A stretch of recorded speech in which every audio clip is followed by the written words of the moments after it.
when you find yourself purchasing books and reading them often, you find yourself building your own personal library. But what mostly goes unnoticed is how your physical bookshelf will translate to a mental warehouse in your brain that will fuel your creative process for the entirety of your life. Allow me to elaborate. When we read, our brain tries its best to organize all of the information that we've absorbed from the text, unconsciously organizing it into files that we can save and resort to when in need of inspiration and a boost of creativity.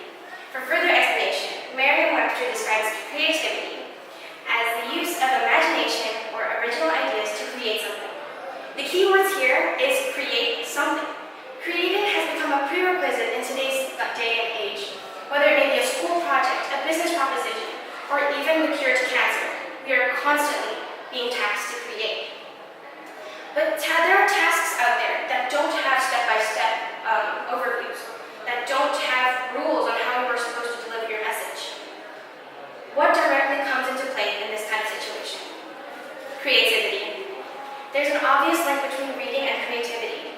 For when you read, you're brought into this new world, a new world where your brain tries its best to comprehend. In this virtual reality, your brain is challenged to form new ideas of possibilities and fate of new worlds. And reading, and some occasions reading, will grant us a solution to our everyday problems.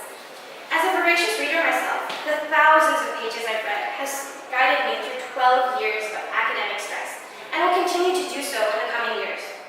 Schools like mine will continue to challenge the student with tasks that will grant us a grand amount of creative liberty that we don't know what to do with.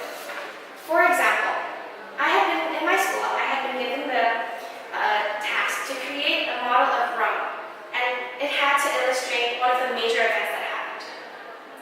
At that time, I had just finished reading Kathy Lee's Rome in Flames, and I had just had to orient my entire project on it, for I had been mesmerized by her vivid descriptions. I had made my interpretation of her Colosseum episode of Flames by illustrating it in my cardboard version of Rome. It's strange, but it's creative. But if you don't want to take my word for it, why not we find an unambiguous, objective perspective from the classic novels that we place dear to our hearts? Additionally, let's dramatize the situation. Take, for example, that you're stuck in a forest and you're in dire need of water. What did Katniss Everdeen do in Suzanne Collins' Hunger Games? She scoured the ground for wet dirt and mud to find her own personal water source, and that's what got her through the first night. What about the common situation where you're running away from an angry beast, and you're left with nothing to do but you run into a graveyard? What Selena Serdothian did in Sarah J. Maas's Throne of Glass was she took a sword from the sarcophagus and used it to kill the beast. And it was from S.E. Hinton's novel, The Outsiders, where I learned of true segregation, illustrated in a creative allegory that shook me to the core when I read it. Obviously, the examples that I've provided for you will prove that reading will unlock a whole new world of possibilities. Your mental warehouse of these intricately organized ideas will continue to serve you throughout your life. You don't win awards because you read your textbook. You don't snatch gold medals because you have watched a step-by-step tutorial. You don't get jobs because you had studied your material well, or your grades. You are at the top because you stand out with your creative, individualistic approach to every situation. However, there is a problem. So many people will miss out on this boost of creativity.